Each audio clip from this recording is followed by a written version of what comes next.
Navsari civil hospital પાસેનો બનાવ.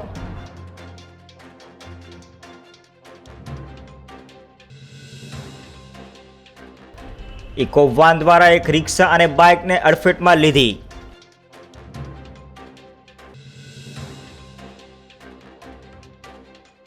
રિક્ષામાં સવાર મહિલાને ઈજા અને બાઇક ચાલકને પણ ઈજા. ઇકો વાન ચાલક દ્વારા ઓવરટેક કરાતા થયો અકસ્માત.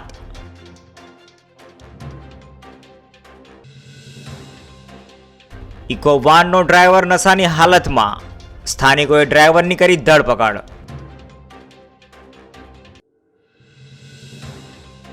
અકસ્માતમાં કોઈ જાનહાનિ ન થતા મોટી દુર્ઘટના ટળી.